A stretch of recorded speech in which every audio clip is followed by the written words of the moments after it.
अस्सलाम वालेकुम पाकिस्तान। हमीद नकीबी आपकी खिदमत में हाजिर है। ज़रा तसव्वुर कीजिए, एक दिन आप सोकर उठते हैं और आपके घर की दीवार में एक गहरी दरार पड़ चुकी होती है। रास्ते में बनी सड़क की टाइलें एक तरफ को झुकी हुई हैं, यानी आहिस्ता आहिस्ता ज़मीन आपके पैरों तले से खिसक रही है। कराची के कुछ इलाके और ख़ास तौर पर मलीर आहिस्ता आहिस्ता ज़मीन में धंस रहे हैं।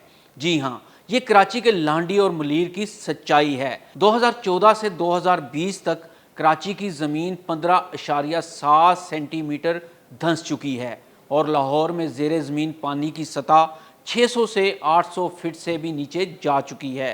और यही नहीं, माहिरीन खबरदार कर चुके हैं कि ये धंसाव ज़ल्ज़लों को ज़्यादा ख़तरनाक और मोहलिक बना सकता है।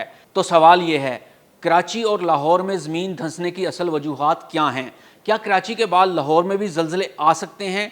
ज़ेरे ज़मीन पानी का तेज़ी से ख़त्म होना ज़मीन को कैसे कमज़ोर कर रहा है?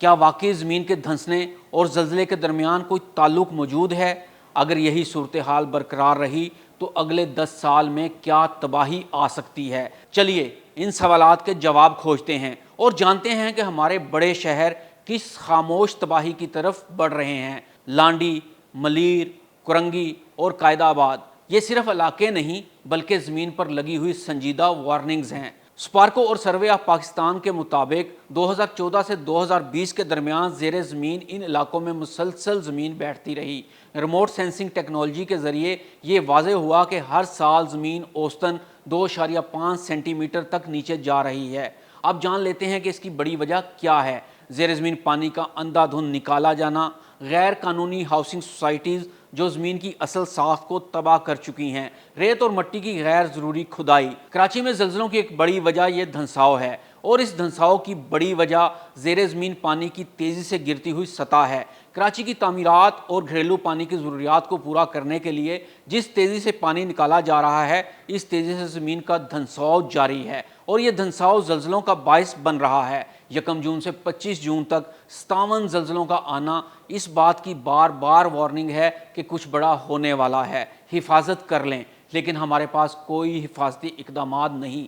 ज़ल्ज़ले के दौरान शहरी घरों से बाहर भागते हैं, लेकिन इनके पास सब्र के अलावा कोई दूसरा रास्ता नहीं होता। और 25 दिनों में 57 ज़ल्ज़लों का आना इंतहाई खौफनाक है। ज़ल्ज़लों के अलावा ज़मीन के धंसाव की वजह से इमारतों में दरारें, सड़कों पर झोल भी मौजूद है और ज़ल्ज़लों के दौरान शदीद नुकसान का ख़तरा भी है। अब बात करते हैं लाहौर जैसे महफूज शहर की, मगर हकीकत यहाँ भी खौफनाक होने का खदशा है। वासा और PCRWR की रिपोर्ट्स के मुताबिक 1980 में पानी 25 फुट नीचे था। आज 600 से 800 फीट नीचे जाकर पीने का पानी मिलता है। इसका मतलब है ज़मीन खोखली हो रही है और खोखली ज़मीन किसी मामूली ज़ल्ज़ले को भी शदीद तबाही में बदल सकती है। जोहर टाउन, बाबडा टाउन, बहरिया टाउन, ऑरेंज लाइन जैसे तरक्याती मंसूबे अगरचे खुश आइंद हैं, लेकिन इनके नीचे की ज़मीन कितनी कमज़ोर हो चुकी है इसका अंदाज़ा तब होता है जब अचानक कोई फुटपाथ बैठ जाता है या किसी इमारत में दरार आ जाती है। आइए अब जानते हैं ज़ेरे ज़मीन पानी और ज़ल्ज़लों के खुफिया ताल्लुक़ के बारे में।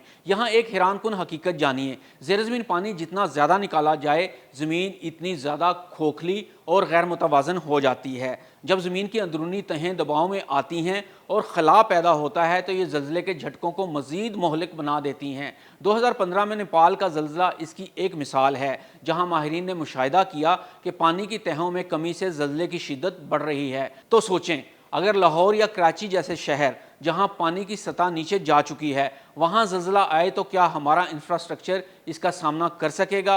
अब सवाल ये है कि हल क्या है? क्या हम सिर्फ रिपोर्ट्स पढ़ते रहेंगे या अमल भी होगा?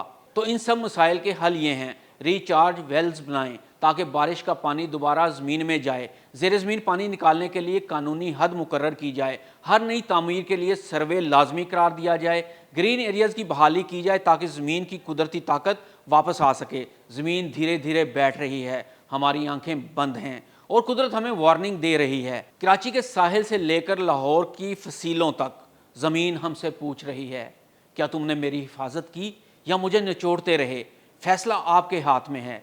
अगर हमने अब भी इसे ना सोचा तो शायद कल हमें ज़मीन भी पनाह ना दे सके। हमीद नकीबी को इजाज़त दीजिए। अल्लाह हाफिज़।